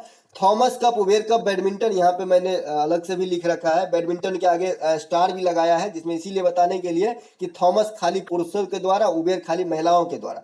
आगा का कप, रंगा स्वामी कप, बेटन कप, ये हॉकी से संबंधित है ना। मेजर ध्यानचंद जोड़ लीजिएगा, ये भी हॉकी से संबंधित है। आगा खां, है ना, ये मेजर ध्यानचंद भी आपका हॉकी से है। कल एक पूछा गया था सुल्तान अजमल या फिर जौहर, तो जौहर कप भी हॉकी से ही, आई थिंक थोड़ा सा यहाँ पे कंफ्यूजन है मुझे कि जौहर कप किससे है। जौहर कप भी हमको लग रहा है कि हॉकी से ही है। कल पूछा गया था ना कि जौहर कप पूछा गया था या फिर सुल्तान अजमल शाह कप पूछा गया था। जौहर कप ही पूछा गया था, जो हॉकी से ही होगा, ठीक है। तो ये बात भी आपको थोड़ा सा ध्यान रखना है। थोड़ा जौहर कप में ध्यान देंगे। मैं 100% थोड़ा कंफर्म नहीं हूँ, यहाँ पे मैं थोड़ा सा फिसल रहा हूँ जौहर कप किससे संबंधित है ना। तो आप देख लीजिएगा, थोड़ा सा हो जाता है भाई, अच्छे का जो है हो जाता है। तो मैं भी अब यहाँ पे जो है जौहर कप थोड़ा सा डिस्टर्ब किया है मुझे, कोई बात नहीं, देख लेंगे, हम सुधार करेंगे। इसके अलावा अगला जो हमारा प्रश्न है, अर्थशास्त्र के लेखक कौन है। तो अर्थशास्त्र के लेखक जो है भैया ये चाणक्य हैं, चाणक्य, या फिर विष्णुगुप्त इसे कहते हैं, विष्णुगुप्त, या फिर इसे ही कौटिल्य कहते हैं, तो जो भी कहिए, है ना। तो ये आपका लेखक है। अर्थशास्त्र आपको पुस्तक मतलब प्रश्न पूछा जाता है कि ये किस विषय वस्तु पर आधारित है, तो राजनीतिक विज्ञान या फिर कानून पर आधारित ये पुस्तक का नाम है ना। इसके अलावा चाणक्य के सहायता से ही चंद्रगुप्त मौर्य ने मौर्य वंश की स्थापना किए थे, घनानंद यानी नंद वंश को हरा के, ये तो आप भी जानते हैं। संवाद कौमुदी के लेखक राजा राम मोहन राय, ये क्वेश्चन मैं यहाँ पे क्यों लिखा, क्योंकि अर्थशास्त्र किताब है, इससे रिलेटेड और भी किताब। नेचुरल हिस्ट्री के लेखक कौन है भैया, प्लिनी है। अर्थशास्त्र कानून व्यवस्था पे ऊपर लिखा गया पुस्तक है, जो भी बताया। राजतरंगिणी भी इसी प्रकार का किताब है, जिनके लेखक कल्हण है, और इससे पूछा जाता है कि राजतरंगिणी क्या बताने का काम करता है, तो आप बताइएगा हिस्ट्री ऑफ कश्मीर, कश्मीर का इतिहास बताता है, ठीक है। इसके अलावा पृथ्वीराज रासो के लेखक कौन है, चंद्र बरदाई है। गीत गोविंद के लेखक कौन है, जयदेव है। इसके अलावा नागानंद किताब का नाम है भाई, नागानंद रत्नावली, रागानंद रत्नावली, प्रियदर्शिका, ये तीनों ही किताब का नाम है। ये तीनों ही किताब लिखे हैं हर्षवर्धन। कौन लिखे हैं, हर्षवर्धन। नागानंद, रत्नावली और प्रियदर्शिका ये हर्षवर्धन लिखे हैं। और हर्षचरित्र कौन लिखे हैं, है ना, हर्षचरित्र कौन लिखे हैं, जो हर्षवर्धन के ऊपर है, तो ये लिखे हैं बाणभट्ट। कौन लिखे हैं, बाणभट्ट। तो ये सभी बातों को ध्यान रखेंगे। एक सेकेंड में पानी पी के आया। चलिए अगले प्रश्न की तरफ चलते हैं। ब्लू माउंटेन राष्ट्रीय उद्यान किस राज्य में स्थित है। थोड़ा फास्ट चलेंगे दोस्तों, नहीं तो वीडियो काफ़ी लंबी हो जाएगी, इतना चीज़ बताना रहता है। ब्लू माउंटेन राष्ट्रीय उद्यान जो है ये आपका मिजोरम के अंदर स्थित है। कहाँ पे स्थित है, मिजोरम के अंदर स्थित है ना। इसके अलावा मर्लिन राष्ट्रीय पार्क, ये भी आपका जो है मिजोरम के अंदर ही स्थित है। नामदफा नेशनल पार्क, ये आपका अरुणाचल प्रदेश के अंदर स्थित है। पानी पिए तो एनर्जी आ गए। कैबुल लामजाओ नेशनल पार्क, ये आपका मणिपुर के अंदर स्थित है। कैबुल लामजाओ के बारे में बोला जाता है कि दुनिया का एकमात्र तैरता हुआ नेशनल पार्क है, जिसमें आपका लोकटक झील शामिल है। लोकटक झील शामिल है आपका कहाँ पे, कैबुल लामजाओ नेशनल पार्क के पास, ठीक है। इसके अलावा बंसदा गिर, कल गिर पूछा गया था, पहले बता रखे हैं, है ना। तो बंसदा और गिर कहाँ पे भैया, गुजरात के अंदर है। कहाँ पे है, गुजरात के अंदर है। कान्हा और संजय नेशनल पार्क कहाँ पे है, एमपी के अंदर है। कान्हा संजय, लेकिन मैंने बताया है कि अगर संजय गांधी नेशनल पार्क कहेगा तो आपको महाराष्ट्र आंसर लगाना है, ठीक है। महाराष्ट्र में बोरीवली, संजय गांधी, तडोबा, पेंच, ये सब महाराष्ट्र के अंदर नेशनल पार्क है, ठीक है। इसके अलावा सबसे बड़ा नेशनल पार्क क्षेत्रफल के हिसाब से हेमिस है, जो लद्दाख वाली एरिया में है। सबसे छोटा नेशनल पार्क क्षेत्रफल के हिसाब से साउथ बंटन है, जो आपका अंडमान निकोबार में है। सबसे बड़ा टाइगर रिजर्व ये आपका नागा अर्जुन सागर है, जो श्री सैलम आंध्र प्रदेश के अंदर स्थित है। तो सभी बातों को ध्यान रखेंगे। अगला प्रश्न, प्रधानमंत्री मातृ योजना का क्या है। देखिए प्रधानमंत्री मातृ वंदना योजना जो है गर्भवती महिलाओं के लिए जो है सरकार के तरफ से आर्थिक मदद देने की एक स्कीम है, ठीक है। इसके अलावा इस फॉर्म में आपका किसान सम्मान निधि योजना आता है, जो किसान को मदद करने के लिए 6,000 रुपये का एक आर्थिक मदद दिया जाता है, किसान सम्मान निधि योजना, है ना। इसके अलावा एक प्रश्न यहाँ पे है, सुशासन दिवस किस प्रधानमंत्री के जन्मदिन पर मनाया जाता है। तो अटल बिहारी वाजपेयी के जन्मदिन पे सुशासन दिवस मनाया जाता है। चौधरी चरण सिंह के जन्मदिन पे जो है राष्ट्रीय किसान दिवस मनाया जाता है ना, 23 दिसंबर को। तो ये बात भी आपको ध्यान रखना है। इसके अलावा सुशासन बाबू बिहार में जो है नीतीश कुमार को कहा जाता है ना। ये बात भी ध्यान रखेंगे, ध्यान रखने के लिए नहीं है, ये मजाक के लिए था, ठीक है। तो सुशासन दिवस अटल बिहारी वाजपेयी साहब के जन्मदिन पे 25 दिसंबर को मनाया जाता है। 12 जनवरी के विवेकानंद साहब के जन्मदिन पे राष्ट्रीय युवा दिवस मनाया जाता है। इसके अलावा 29 अगस्त की मेजर ध्यानचंद के जन्मदिन पे जो है आपको राष्ट्रीय खेल दिवस मनाया जाता है। 5 सितंबर एस राधा कृष्णन साहब के जन्मदिन पे राष्ट्रीय टीचर्स डे मनाया जाता है। तो ये कुछ हस्तियां हैं जिनके नाम पे, जिनके जन्मदिन पे जो है आपका दिवस के रूप में घोषित किया गया है। 2 अक्टूबर को है ना अहिंसा दिवस के रूप में मनाए जाते हैं गांधी जी के जन्मदिन के अवसर पे। सूखा सेल या सौर ऊर्जा का रूपांतरण होता है। देखिए सूखा सेल में या फिर जो प्राथमिक सेल है इसे सूखा सेल कहते हैं, और द्वितीयक सेल को सेकेंडरी सेल यानी जिसे चार्ज करके पुनः उपयोग किया जाता है वो सेकेंडरी सेल है। प्राथमिक सेल को सूखा सेल, शुष्क सेल या प्राथमिक सेल कहते हैं, ठीक है। तो इसे रासायनिक ऊर्जा में विद्युत ऊर्जा का रूपांतरण होता है। ये सूखा सेल हो चाहे आपका द्वितीयक सेल हो, सेकेंडरी बैटरी हो, सभी में यही फॉर्मेशन होता है, रासायनिक ऊर्जा का विद्युत ऊर्जा में रूपांतरण होता है, क्योंकि उसमें जो एसिड वगैरह दिया गया है वो रसायन है जो रिएक्शन के माध्यम से आपको इलेक्ट्रिसिटी प्रोड्यूस करवाता है। इसके अलावा अगला प्रश्न जो है हमारा, 1991 में आर्थिक मंदी के समय वित्त मंत्री कौन थे? देखिए 1991 में आर्थिक मंदी के समय में जो है वित्त मंत्री मनमोहन सिंह थे। कौन थे भैया? मनमोहन सिंह थे। मनमोहन सिंह के बारे में आपको बहुत सारा चीज याद रखना है, और एक दफा मैंने भी क्वेश्चन अटेंड किया है कि निम्नलिखित में से किस पोस्ट पे मनमोहन सिंह कभी नहीं रहे, ठीक है। देखिए मनमोहन सिंह तो वित्त मंत्री थे, वित्त मंत्री यहाँ पे लिखा ही है तो वित्त मंत्री थे। इसके अलावा वित्त सचिव भारत सरकार रहे हैं, आरबीआई के गवर्नर रहे हैं, आरबीआई के डिप्टी गवर्नर रहे हैं, खुद प्रधानमंत्री रहे हैं, प्रधानमंत्री के आर्थिक सलाहकार रहे हैं। तो इतने सारे पोस्ट को की होल्ड किए हैं कौन? मनमोहन सिंह साहब, बहुत पढ़े लिखे इंसान है ना। इसके अलावा अगला प्रश्न, शुंग वंश के संस्थापक कौन थे? देखिए शुंग वंश के संस्थापक पुष्यमित्र शुंग थे। कौन थे? पुष्यमित्र शुंग जो है ये शुंग वंश के संस्थापक है। पतंजलि का नाम सुना होंगे आपने, इन्हीं के काल में फले फूले थे, ठीक है। आर्टिकल 25 से लेकर 28 तक किससे संबंधित है? अब देखिए मैंने जो क्वेश्चन का एक्स्ट्रा फैक्ट पहले दे दिया हूं वो डायरेक्ट वन लाइन में बताऊंगा और लिख लिख के आपको समझाऊंगा, ठीक है। 25 से 28 से क्या होगा, आपको रिवीजन हो जाएगा। 25 से 28 तक किससे संबंधित है? तो ये आपका धार्मिक स्वतंत्रता से संबंधित है। देखिए मौलिक अधिकार के अंतर्गत आर्टिकल कहां से कहां तक है? 12 से लेकर 35 तक है। कौन से भाग में है? भाग 3 में है। कहां से लिया गया है? यूएसए से लिया गया है। वर्तमान में कितने मौलिक अधिकार हैं? 6 हैं। पहले कितना हुआ करता था? 7 हुआ करता था। कौन सा हटा? संपत्ति का अधिकार हटा। कब हटा? 1978 में हटा। कौन से संविधान संशोधन के द्वारा? 44वां संविधान संशोधन के द्वारा। आजकल संपत्ति के अधिकार को कहां रखा गया है? आर्टिकल 300 के ए में। तो ये तो मौलिक अधिकार के बारे में जानकारी हो गई। अब इसको कई पार्ट में बांटे गए हैं, जैसे आपको 14 से लेकर 18 तक के जो आर्टिकल मिलेंगे ये इक्वलिटी का अधिकार है, समानता का अधिकार है, ठीक है। अब ऐसा नहीं है कि सब में एक चीज बात का है, नहीं है, एक अलग अलग बात का है, लेकिन इक्वलिटी से मिलता जुलता है। जैसे 14 में समता का अधिकार है, 15 में आपको कोई काला है, कोई गोरा है, किसी का नाम छोटुआ है, किसी का नाम मुनुआ है, तो इस सब पे कोई मजाक कमेंटमेंट या भेदभाव नहीं करेगा। तो जाति, लिंग, नाम आदि के आधार पे भेदभाव निषेध 15 में है। 16 में जो है अवसरों की समानता है ना। और 17 में जो है अनटचेबिलिटी, मतलब छुआछूत का जो अस्पृश्यता का अंत होता है ना, अनटचेबिलिटी, इससे संबंधित है आपका 17। और 18 जो है उपाधियों का अंत है। तो इस प्रकार 5 ऐसे आर्टिकल हैं जो आपका राइट टू इक्वलिटी देता है 14 से 18। इसके अलावा 19 में प्रेस की स्वतंत्रता है। इसके 6 पार्ट होते हैं, जैसा कि मैंने बताया। आप इंडिया में कहीं भी जाइए, कहीं भी घूमिए, कहीं भी घर बनाइए, कहीं भी शांतिपूर्ण ढंग से बैठक कीजिए, है ना, सहकारी संगठन का जो है निर्माण कीजिए।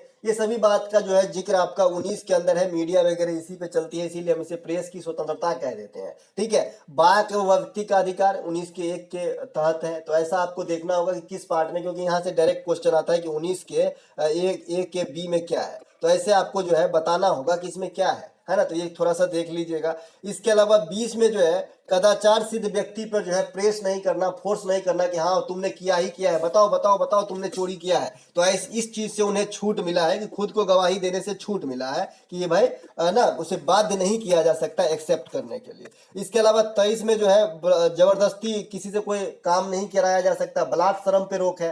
साथ ही साथ मानव तस्करी पे रोक भी इसे कहते हैं। 24 पे जो है बाल श्रम पे निषेध है, या फिर 14 वर्ष से कम उम्र के बच्चे को किसी कल कारखाने में काम पे नहीं लगाया जाता है। 25 से लेकर 28 तक जो है ये धार्मिक स्वतंत्रता है, सभी आदमी अपने अपने धर्म को मानने के लिए स्वतंत्र है। जो धार्मिक कार्य होता है ना, जो धार्मिक रीति रिवाज होता है उनसे उन्हें वंचित नहीं किया जा सकता। जैसे सिख धर्म के लोग जो है कृपान वगैरह रखते हैं, हालांकि इंडिया में आप जानते होंगे कि आर्म्स इंडिया एक्ट के तहत जो है यहाँ पे हथियार वगैरह बिना लाइसेंस लेके नहीं रख सकते आप, लेकिन सिख धर्म के लोग जो है रख सकते हैं क्योंकि उनके धर्म में ऐसा है और ये मौलिक अधिकार है उनका।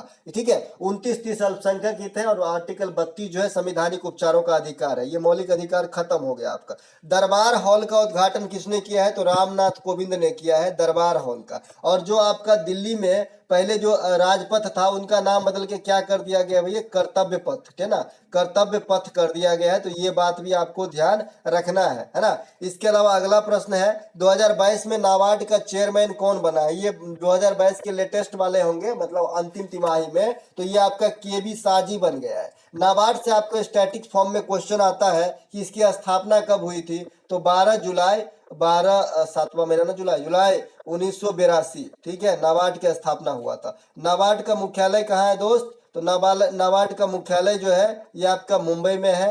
नाबार्ड क्या है? तो ये कृषि के सेक्टर में वित्त मुहैया कराने या फिर कहिए लोन मुहैया कराने वाला सर्वोच्च संस्था है कृषि के क्षेत्र में। ठीक है, नाबार्ड के जो वर्तमान में अध्यक्ष हैं केबी साजी हैं। ये आर चिंताला का स्थान लिया है। नाबार्ड से संबंधित जो समितियां हैं, जैसे अभी कल पूछा गया था कि स्वर्ण सिंह समिति के अनुशंसा पे कौन सा संविधान संशोधन हुआ था? तो 42वां। उसी प्रकार से शिवरामन समिति को मैं बताता हूं हमेशा, ये नाबार्ड से संबंधित है। आबिद हुसैन समिति जो है ये आपका सिडबी, जिसकी मुख्यालय लखनऊ में है, लघु विकास बैंक, तो इनसे संबंधित है। बलवंत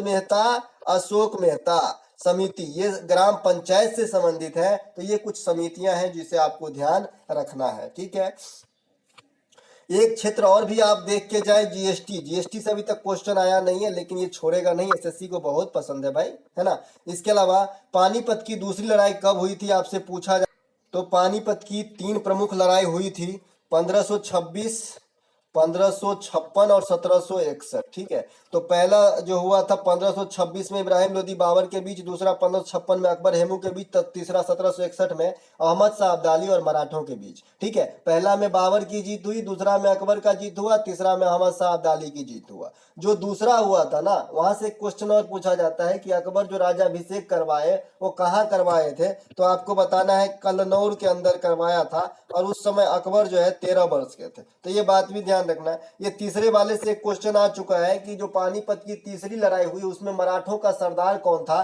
तो सदाशिवराव भाव था। कौन? सदाशिवराव भाव, है ना। भाव जो है आप महाराष्ट्र में मतलब इज्जत देने के लिए एक बड़े आदमी को भाव कह सकते हैं। ठीक है, महाराष्ट्र के अंदर ऐसा है, क्योंकि मैं यहीं रहता हूँ। और एक बच्चे ने आज कमेंट किया कि आप मराठी अच्छा बोल लेते हैं, तो सुनते सुनते थोड़ा बहुत बोलने लगे हैं, है ना। इसके अलावा मौर्य वंश किस वंश के बाद स्थापित हुए थे? तो नंद वंश के अंतिम शासक कौन थे? धनानंद, है ना। तो ये बात भी आपको ध्यान रखना है। एक क्वेश्चन आया था कि मौर्य वंश के दरबार यानी चंद्रगुप्त मौर्य के दरबार में सेल्यूकस निकेटर ने किसे भेजा था? तो आपको बताना है मेगास्थनीज को भेजा था, मेगास्थनीज। और मेगास्थनीज ने कौन सा किताब लिखा था? तो इंडिका नामक पुस्तक लिखा था। तो ये बात भी ध्यान रखना है आपको। ठीक है, और मेगास्थनीज, हाँ मेगास्थनीज बराबर। इसके अलावा आईपीएल से क्वेश्चन छूट गया था जो मैंने यहाँ पे इंक्लूड किया है कि भाई emerging player of the year 2022 में किसे घोषित किया गया? तो आईपीएल के लिहाज से उमरान मलिक को, उमरान मलिक है, बॉलर है, तेज बॉलर है, एसआरएच में खेलता है, कल भी खेले थे। ठीक है, तो ये आपका emerging player of the IPL 2022 के लिए घोषित किया गया था। और emerging player of the year 2022 के लिए जो आईसीसी घोषित किए हैं ये मैक्रो जॉनसन को किए हैं, जो भी एसआरएच में ही खेलते हैं। तो दोनों जो इमर्जिंग प्लेयर है आईपीएल में एसआरएच में ही खेलते हैं, फिर भी पॉइंट टेबल में सबसे नीचे है। और कल तो मुंह से मैच छीन लिया इसके, है ना। अगला प्रश्न, लौह स्तंभ किससे संबंधित है? लौह स्तंभ जो है विक्रमादित्य से संबंधित है। विक्रमादित्य कहने का मतलब है दोस्त कि चंद्रगुप्त द्वितीय को जो है विक्रमादित्य कहते हैं। इनसे लौह स्तंभ संबंधित। देखिए लौह स्तंभ से 2 प्रकार के प्रश्न पूछे जाते हैं आपके एग्जाम में। एक तो लौह स्तंभ किससे संबंधित है? तो विक्रमादित्य। और एक आपसे पूछा जाता है कि लौह एवं रक्त की नीति किसने अपनाई थी? लौह एवं रक्त की नीति। तो लौह एवं रक्त की नीति जो है ये गुलाम वंशीय बलबन के द्वारा अपनाया गया था। देखिए बलबन एक त्योहार का प्रचलन किया था, नवरोज, नवरोज भी लिखते हैं इसे, जो पारसी धर्म के जो है त्योहार है। तो ये बात भी ध्यान रखेंगे। और ये क्वेश्चन भी इस बार के एमटीएस में आ चुका है, हालांकि मुझे क्वेश्चन प्राप्त नहीं हुआ था, एक बच्चे ने कमेंट किया है कि ये भी आया था, इसीलिए बता दिया। तो बलबन ने नवरोज चलाया था, जो पारसी का त्योहार है। लौह एवं रक्त नीति से संबंधित है आपका बलबन, और लौह स्तंभ से संबंधित है विक्रमादित्य। तो ये बात भी आपको ध्यान रखना है दोस्तों। सभी बातों को ध्यान रखते हुए एक बात और ध्यान रखें कि अगर आपको अच्छा लगे हैं तो लाइक भी करते रहिए, अपने दोस्तों में को भी जोड़ते रहिए, शेयर करते रहिए। इससे क्या होता है, हमें भी थोड़ा अच्छा लगता है और दूसरे तक पहुंच जाए, भला हो जाए तो अच्छी बात है भाई, है ना।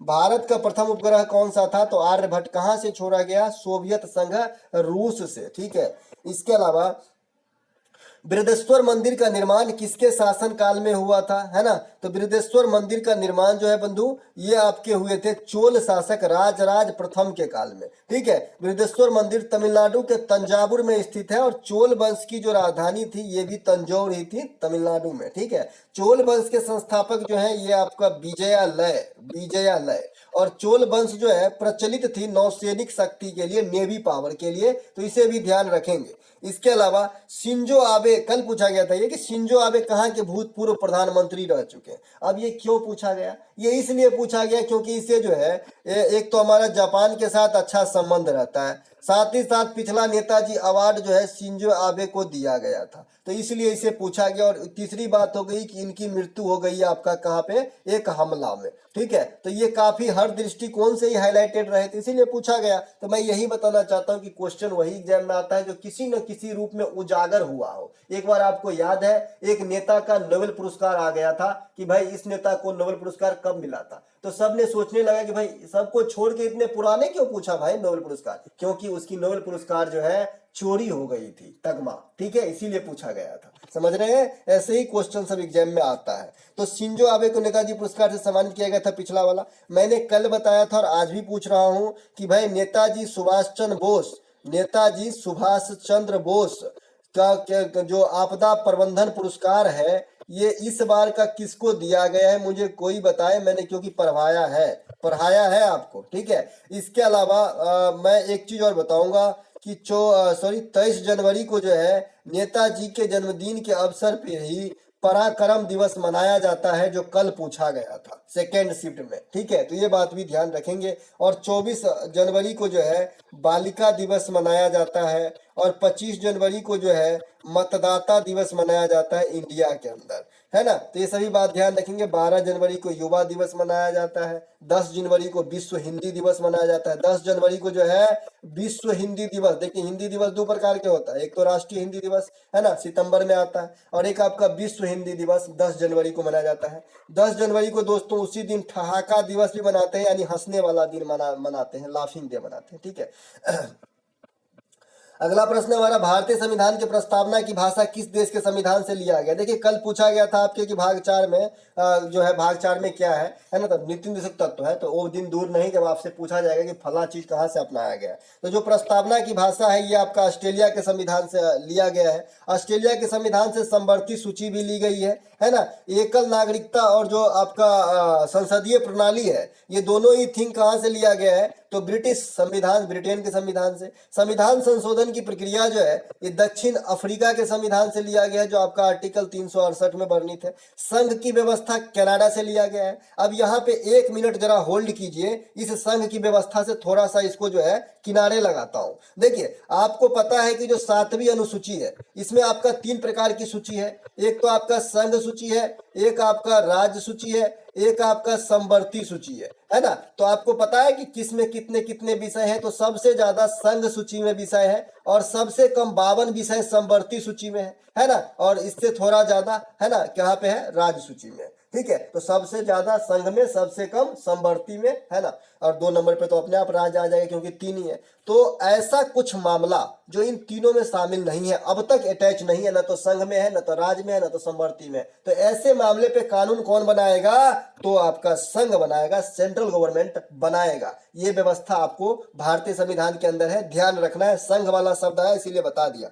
नीति निर्देशक तत्व कहां से लिए गए हैं, आयरलैंड के संविधान से लिए गए हैं। साथ ही साथ हमने कहा कि जो 12 आदमी का राज्यसभा में प्रेसिडेंट के द्वारा डिपुटेशन होता है, मनोनयन किया जाता है, ये भी आपका आयरलैंड के संविधान से लिया गया है। आयरिश लेडी एनी बेसेंट को तो आप जानते ही हैं, ये भी जो है एक योगदान दिए थे, अभी इसके बारे में जिक्र कर ही लिया था। मौलिक अधिकार अमेरिका, मौलिक कर्तव्य रूस के संविधान से लिया गया है। मौलिक अधिकार अभी मैंने पूरा तरीके से आर्टिकल सहित समझा चुका। मौलिक कर्तव्य 1976 में 42वां संविधान संशोधन के द्वारा स्वर्ण सिंह समिति की अनुशंसा पे संविधान में भाग 4 का ए क्रिएट किया गया और यहाँ पे आर्टिकल 51 का ए भी क्रिएट किया गया और इसमें रखा गया, लेकिन उस समय 10 प्रकार का, लेकिन वर्तमान में 11 मौलिक कर्तव्य है। तो आर्टिकल पूछे तो 51 है, भाग पूछे तो 4 है, समिति पूछे तो स्वर्ण सिंह समिति, संविधान संशोधन पूछे तो 42वां कब हुआ तो 1976, कितने हैं तो 11, जब जोड़ा गया तब कितने था तो 10। ठीक है, एकदम चलते रहिए, है ना। इसके अलावा दोस्तों जो टॉपिक और है, जैसे आर्टिकल जनगणना, सभी विषय मैंने आज वीडियो भी पोस्ट कर दिया था, देख जरूर लीजिएगा। ये वीडियो काफी लंबा होने वाली लंबी सीट है। इनमें से कौन सा धातु है पूछा जा सकता है। जैसे कल पूछा था कि निम्नलिखित में से इलेक्ट्रॉन की मतलब जो इलेक्ट्रिक है उसका प्रवाह कहाँ से नहीं होगा, तो यही पूछ रहा है कि धातु कौन सा है ना। तो ऑक्सीजन, फास्फोरस, सल्फर, ये सभी अधातु के कैडर में ही आ जाएगा। ठीक है, उपधातु सिलिकॉन, बेरॉन, जर्मोनियम, ये सब उपधातु है जिसे अर्धचालक भी कहते हैं। अब भारत में सिलिकॉन वैली है, तो सिलिकॉन वैली कहाँ पे है दोस्त, तो बेंगलोर के अंदर है। बेंगलोर के अंदर दोस्तों इसरो का मुख्यालय भी है, चिन्ना स्वामी स्टेडियम भी है ना। तो ये सब आपका जो है बेंगलोर से संबंधित हो गया। इसके अलावा सिलिकॉन का उपयोग क्या होता है, चिप वगैरह बनाने में, जो मोबाइल में चिप होता है ना या फिर कंप्यूटर में जो चिप यूज होता है, इसको बनाने में आपका सिलिकॉन का इस्तेमाल होता है। ऐसी चिप का नाम आपने सुना होगा। अच्छा, जब चिप आ ही गया तो चिप का आविष्कार कौन किया है भाई, जैक किल्बी किया है। कौन किया है, जैक किल्बी किया है। ठीक है, तो ये सब कुछ उपधातु है। जो आधुनिक आवर्त सारणी में कितने उपधातु हैं, मात्र 7। धातु कितने हैं, 91, और अधातु कितने हैं, 20। तीनों को जोड़ दीजिए, हो जाएगा 118 टोटल ज्ञात तत्व। ठीक है, इसके अलावा आधुनिक आवर्त सारणी में कैसे कितने ऐसे तत्व हैं जिसे कृत्रिम रूप से बनाया गया है, नेचुरली नहीं पाया जाता है, तो 24 बता देना है आपको। ठीक है, चलते हैं आगे। इसके अलावा एशियन डेवलपमेंट बैंक की स्थापना कब हुई, 1966 में। इसकी मुख्यालय कहाँ पे है, फिलीपींस मनीला के अंदर। ठीक है, और फिलीपींस मनीला के अंदर और क्या है, अंतर्राष्ट्रीय चावल संस्थान। अंतर्राष्ट्रीय चावल संस्थान जो है ये कहाँ पर है भैया, तो ये भी आपका फिलीपींस मनीला के अंदर ही है। देखिए, चावल संस्थान एक देश में भी है जो आपका कटक उड़ीसा के अंदर है, तो दोनों बात ध्यान रखेंगे। इसके अलावा 23 दिसंबर को मनाया जाता 14 बना। इसके अलावा 1855 में कौन सा विद्रोह हुआ था, संथाल विद्रोह हुआ था, पीडीएफ में दे रखा है। 1855 में संथाल विद्रोह हुआ था। 1855 में संथाल विद्रोह के समय गवर्नर कौन थे, कैनिंग थे, है ना, जो आगे चल के देश के प्रथम वायसराय भी बने 1857 के बाद, है ना। 1857 में जो आपका संथाल विद्रोह मतलब सिपाही विद्रोह हुआ था, उस समय भी कैनिंग ही था, और जो संथाल विद्रोह 55 में हुआ उस समय भी कैनिंग ही था। संथाल विद्रोह के नेता सिंधु और कान्हू है। इसी फॉर्म में आपसे पूछा जाता है कि विजयनगर साम्राज्य के जो मतलब स्थापना किए थे कौन थे, तो आपका हरिहर एवं बुक्का था। ठीक है, संथाल विद्रोह कहाँ पे हुआ था दोस्त, छोटा नागपुर की पठार, झारखंड के समीप। इसके अलावा यह स्वतंत्रता का पहला साहसिक कदम था। इसके बाद आता है आपका 1857 का विद्रोह, है ना। 1857 का विद्रोह 10 मई को जो है भड़का था, ये भी पूछा जाता है। 1857 का विद्रोह का जो है तत्कालिक कारण क्या था, तो चर्बी वाला कारतूस आपको आंसर देना है, चर्बी वाला कारतूस। 1857 के विद्रोह के समय गवर्नर कौन थे, तो आपका कैनिंग देना है। भारत के प्रथम वायसराय कौन थे, तो ये भी आपको कैनिंग बताना है। 1857 के विद्रोह क्यों असफल रहा, तो आपको सुनियोजित नेता या फिर मतलब जो आपका क्या कह सकते हैं इसको, जो एक होता है ना कि भाई सुनियोजित व्यवस्था नहीं मिला हमें, कोई ऐसा मतलब गाइड नहीं करने वाला मिला, और हम जो है छिटफुट हो गए, और ये आंदोलन जो है सफल होते हुए भी असफल रहा। हालांकि ऐसा बात नहीं कि हम बिल्कुल सफल नहीं हुए, काफी हद तक सफल हुए, अंग्रेजों को डुला दिए थे भाई, लेकिन हमें जो है एक मतलब बढ़िया नेता नहीं मिल पाए, एक बढ़िया संचालक नहीं मिल पाए, इसके कारण हम छिटफुट हो गए और हम जो है विफल रहे इस आंदोलन में। ठीक है, इस आंदोलन में हम तो इतने सफल हो गए थे कि यहाँ की शासन ईस्ट इंडिया कंपनी से सीधे जो है आपका दे आए किसको, ब्रिटिश क्राउन को, कि भैया ये कभी भी उठ के हमें भगा सकता है ना। इब्न बतूता किस देश के निवासी थे, ये आपसे पूछा जा सकता है। तो इब्न बतूता जो है भाई ये मोरक्को के निवासी थे, है ना। किसके शासन काल में आए थे? मोहम्मद बिन तुगलक के काल में। कौन सा किताब लिखा? तो रेहला नामक पुस्तक लिखा था। मोहम्मद बिन तुगलक कहाँ का शासक है भाई? दिल्ली सल्तनत के तुगलक वंशीय शासक है, ठीक है। इसके अलावा फहियान आया था चंद्रगुप्त द्वितीय यानी विक्रमादित्य के काल में, और हेनसांग आए थे हर्षवर्धन के काल में। हेनसांग को यात्रियों का राजकुमार कहा जाता है, ये बात भी आपको ध्यान रखना है। 2019 में किस मंदिर को यूनेस्को में शामिल किया गया था? देखिए परसों पूछा गया था कि जो तेलंगाना में रंगप्पा मंदिर है जिसे शामिल किया गया है, तो ये किस भगवान से जो है संबंधित है? तो भगवान भोलेनाथ शंकर से जो है संबंधित है, ठीक है। तो इसके बारे में मैंने ये क्वेश्चन रखा है कि 2019 में किस मंदिर को यूनेस्को में शामिल किया गया था? तो रमप्पा मंदिर तेलंगाना, साथ ही साथ धौलावीरा, इन दोनों को कंबाइंड रूप से शामिल किया गया था। धौलावीरा क्या है? हड़प्पन साइट है, और ये धौलावीरा इस प्रकार के अपने प्रकार के यानी हड़प्पन साइटों में ये पहली बार ऐसा मौका है जब यूनेस्को के अंदर कोई हड़प्पन साइट जो है नॉमिनेट हुआ है ना। तो ये बात भी ध्यान रखेंगे, आपसे पूछा जा सकता है कि प्रथम हड़प्पन साइट जिसे यूनेस्को में शामिल किया गया, तो बरगलाना नहीं है, अब तक सिर्फ धौलावीरा को ही शामिल किया गया, ठीक है। तो धौलावीरा और रमप्पा ये दोनों को 2019 में यूनेस्को में शामिल किया गया। यूनेस्को का नाम आ गया भैया, स्थापना 1945 में होती है यूनेस्को की, और पेरिस में इसका मुख्यालय है, पेरिस फ्रांस में है। और आगामी जो ओलंपिक होगा 2024 में ग्रीष्मकालीन वाला, ये भी पेरिस के अंदर ही होगा, है ना। तो धौलावीरा भाई प्रथम हड़प्पन साइट भी शामिल हो गया, रमक्का मंदिर से शामिल हो गया। रमप्पा मंदिर किस भगवान से संबंधित है? भगवान शिव से संबंधित है।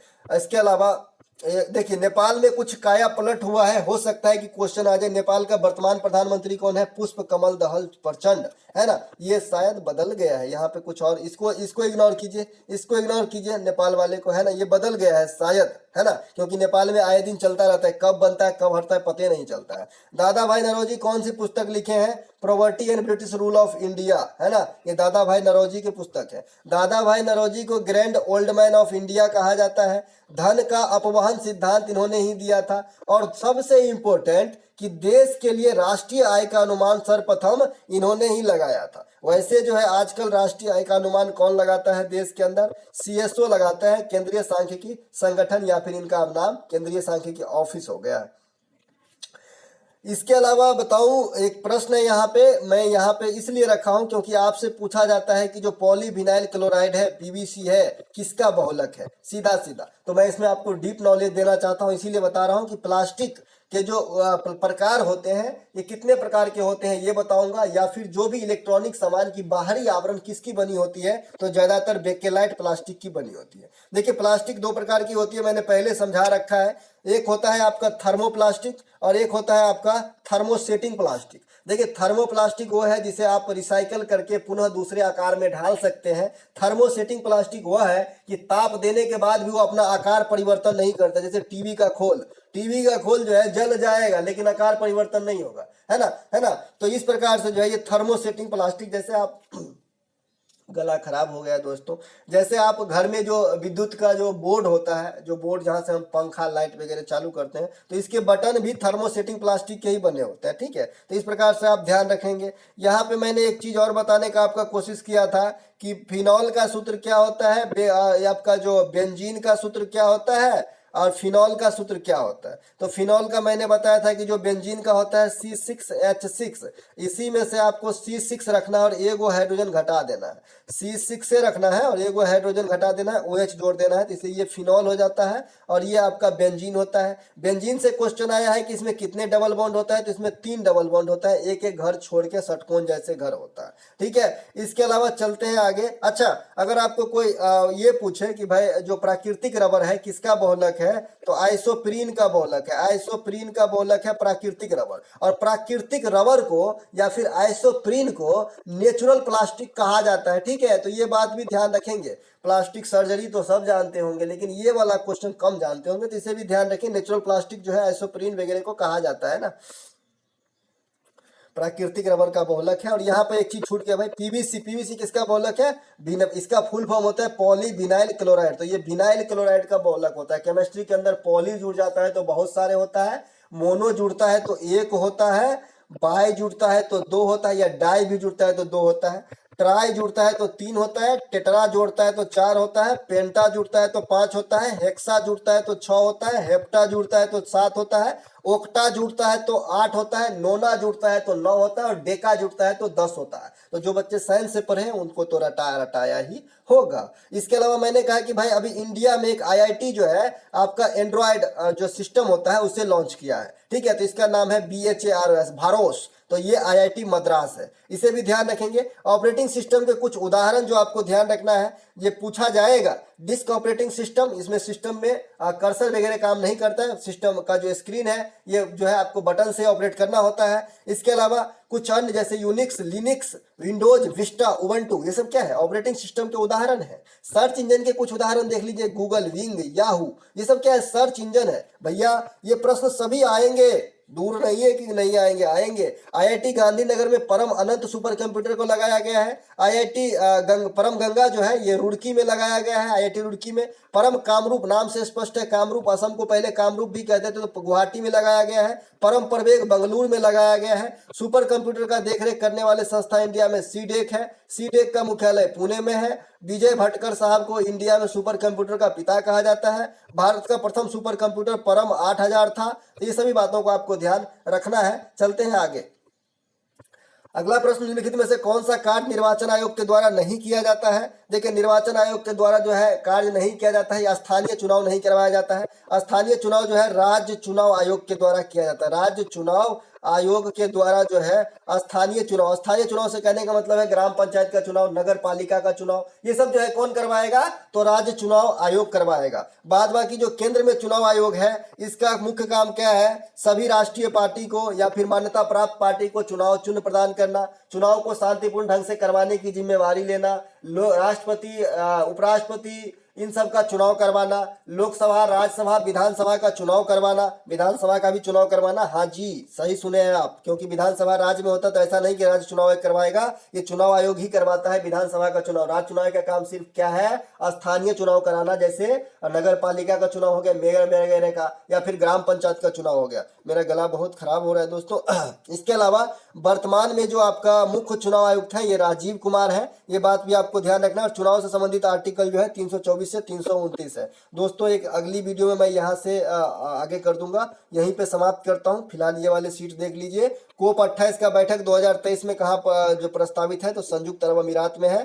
कोप 1 कहाँ पे हुआ था, 1995 में बर्लिन में हुआ था। कोप 27 मिस्र में हुआ था और कोप 26 ग्लासगो में हुआ था। तो करेंट सेक्शन से पूछा जाएगा तो कोप 28 पूछा जाएगा, संयुक्त अरब अमीरात जो यूएई में है। और कोप 1 जो पहली बार हुआ था 1995 में, बर्लिन का है, जर्मनी के अंदर। तो ये थे आज के हमारी तरफ से प्रैक्टिस सेट का सुझाया वीडियो। यहाँ पे सीट में जो कुछ और पेजेस हैं 15, 20, 50, ये मैं जो है आपको अगले वीडियो में लेकर के आ जाऊंगा नेक्स्ट वाली में। तब तक के लिए जय हिंद। अच्छा लगा हो तो लाइक करें और एक्स्ट्रा फैक्ट पे विशेष ध्यान दें अगर आपको एग्जाम देना है तो।